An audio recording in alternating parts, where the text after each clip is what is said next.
ಸುಸ್ತಿತ್ತಲ್ಲ ಅಲ್ಲಿ ಹೋಗಿದ್ದೆ. ಅಲ್ಲಿ ಇದಕ್ಕೆ ಘಟನೆಗೆ ಕಾರಣ ಏನು ಅಂತಂದ್ರೆ ಇಲ್ಲಿ ಹೊಸ ಕಟ್ಟಡ ಕಟ್ತಾ ಇದಾರಲ್ಲ, ಆ ಕಟ್ಟಡ ಕಟ್ತಾ ಇರ್ತಕ್ಕಂತ ಡಬ್ರಿಸ್ ಮಣ್ಣಿದೆಯಲ್ಲ, ಆ ಮಣ್ಣನ್ನೆಲ್ಲ ತಗೊಂಡ್ಬಂದು ಕಾಂಪೌಂಡ್ ಹಾಕಿದ್ದಾರೆ. ಆ ಕಾಂಪೌಂಡ್ ಅದನ್ನ ವೆಯ್ಟ್ ಏನು ಅದು ಹೆಚ್ಚಾದವಾಗ ಅದು ಕಾಂಪೌಂಡ್ ಕುಸಿದಿದೆ. ಒಂದು ಮೊದಲನೇದಾಗಿ ಇವತ್ತು ಏನು ಸಾವಿಗೆ ಪಾಪ ಏನು ಇವತ್ತೇನು ಅವರು 7 ಜನ ತೀರ್ಕೊಂಡಿದ್ದಾರೆ. ಮೊದಲನೇದಾಗಿ ಮತ್ತೆ ಅವ್ರಿಗೆ ನಾವು ನೋಡಿದ್ರೆ ಪಾಪ ಅವ್ರ ಗೋಳಾಟ ನೋಡಿದ್ರೆ ನಿಜಕ್ಕೂ ಸಹ ಬಹಳ ಬೇಜಾರಾಯ್ತು. ಮೊದಲನೇದಾಗಿ ಆ 7 ಜನ ಇವತ್ತೇನು ಪಾಪ ನಮ್ ಕಣ್ಣು ಮುಂದೆ ಇಲ್ಲ, ಆ ಸಾವಿನ ಬರ್ತಕ್ಕಂತ ಶಕ್ತಿ ಆ ಕುಟುಂಬಗಳಿಗೆ ಭಗವಂತ ಕೊಡ್ಲಿ. ಇದು ಒಂದು ಭಾಗ. ಏನಿವತ್ತು ಈ ಸರ್ಕಾರ ಇದೆ, ಈ ಸರ್ಕಾರ ಇರ್ತಕ್ಕಂಥದ್ದು ಬೆಂಗಳೂರು ನಗರದ ನಾಗರಿಕರನ್ನ ಸಾವಿನ ಕೂಪಕ್ಕೆ ತಳ್ತಕ್ಕಂತ ಈ ಒಂದು ನೀಚ ಕಾಂಗ್ರೆಸ್ ಸರ್ಕಾರ ಇವತ್ತು ರಾಜ್ಯದಲ್ಲಿ ಅಧಿಕಾರದಲ್ಲಿದೆ. ಯಾಕೆ ಈ ಮಾತನ್ನ ಹೇಳ್ತಾ ಇದ್ದೀನಿ ಅಂತಂದ್ರೆ, ಬೆಂಗಳೂರು ನಗರದಲ್ಲಿ ವಿಧಾನಸೌಧದ ಕೂಗಳತೆ ದೂರದಲ್ಲಿರ್ತಕ್ಕಂತ ಈ ಒಂದು ಬೋರಿಂಗ್ ಆಸ್ಪತ್ರೆ, ವಿಧಾನಸೌಧದ ಕೂಗಳತೆ ದೂರದಲ್ಲಿರ್ತಕ್ಕಂತ ಈ ಒಂದು ಬೋರಿಂಗ್ ಆಸ್ಪತ್ರೆ ಇವತ್ತು ಅಧಿಕಾರಿಗಳು ದಿನ ಇದೇ ರೂಟ್ ಅಲ್ಲಿ ಓಡಾಡ್ತಾರೆ.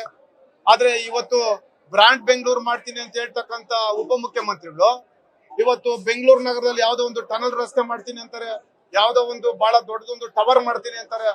ಆದ್ರೆ ಇವತ್ತು ಕಟ್ಟಡಗಳಿಗೆ ಇವತ್ತು ಏನು ಗೂಗಲ್ ಸರ್ವೆ ಮಾಡಿ, ಇವತ್ತು ಡ್ರೋನ್ ಸರ್ವೆ ಮಾಡಿ ಟ್ಯಾಕ್ಸ್ ಅನ್ನ ಫಿಕ್ಸ್ ಮಾಡ್ತೀನಿ ಮನೆಗಳಿಗೆ ಅಂತ ಹೇಳ್ತಾರೆ. ಇಂತ ಒಂದು ಕಟ್ಟಡ ಇವತ್ತು ಈ ಒಂದು ಅದು ಬಹಳ ದಿನ ಆಗಿದೆ. ಅದನ್ನ ಸರಿಪಡಿಸ್ತಕ್ಕಂಥದ್ದು ಕೆಲಸ ಯಾರ್ದು? BBMP ಅವ್ರ ಕೆಲಸ. ಅದನ್ನ ಹಿಡಿತವಾಗಿ ಹಿಡ್ಕೊಂಡು ಮಾಡ್ಬೇಕಾದ್ರೆ ಯಾರು? ಈ ರಾಜ್ಯ ಸರ್ಕಾರದ ಮಾನ್ಯ ಬೆಂಗಳೂರು ನಗರದ ಉಪಮುಖ್ಯಮಂತ್ರಿಗಳು.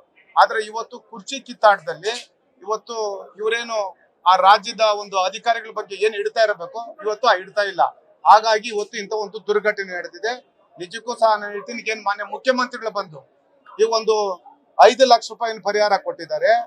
ನಾನು ಕೇಳ್ತೇನೆ ಮಾನ್ಯ ಮುಖ್ಯಮಂತ್ರಿಗಳಿಗೆ, ಯಾವ್ದೋ ಒಂದು ಬಳ್ಳಾರಿಯಲ್ಲಿ ಒಂದು ಸಾವಾದ್ರೆ ಮತ್ತೆ ಕೇರಳದಲ್ಲಿ ನೆರೆ ರಾಜ್ಯದಲ್ಲಿ ಯಾವ್ದಾದ್ರು ಒಂದು ಸಾವಾದಂತ ಸಂದರ್ಭದಲ್ಲಿ ನೀವು 25 ಲಕ್ಷ ಪರಿಹಾರ ಕೊಡ್ತೀರಿ. ಇವತ್ತು ಇಲ್ಲಿ ಎಲ್ಲ ಬಡವ್ರ ಮಕ್ಕಳು, ಅವ್ರೇನೆಲ್ಲ ಅಗರ್ಭ ಶ್ರೀಮಂತರಲ್ಲ, ಅವರು ಬದುಕನ್ನ ಕಟ್ಕೊಂಡ್ಲಿಕ್ಕೆ ಬಂದಿರತಕ್ಕಂತ ಬಡವರು ಇವತ್ತೇನ್ ಸಾವಿಗೀಡಾಗಿದ್ದಾರೆ. ನಾವು ಕಾಟಾಚಾರಕ್ಕೆ 5 ಲಕ್ಷ ರೂಪಾಯಿ ಏನ್ ತಾವು ಕೊಟ್ಟಿದ್ದೀರಿ. ನಿಜಕ್ಕೂ ಸಹ ನಾನು ಆಗ್ರಹ ಮಾಡ್ತೇನೆ, ಕೂಡಲೇ ಅವ್ರಿಗೆ ಕನಿಷ್ಠ 25 ಲಕ್ಷ ರೂಪಾಯಿ ಪರಿಹಾರವನ್ನ ಕೊಡಬೇಕು. ಆ ಕುಟುಂಬದವ್ರಿಗೆ ಒಂದು ಸರ್ಕಾರದಿಂದ ಕೆಲಸವನ್ನು ಸಹ ಕೊಡ್ಬೇಕಾಗ್ತದೆ.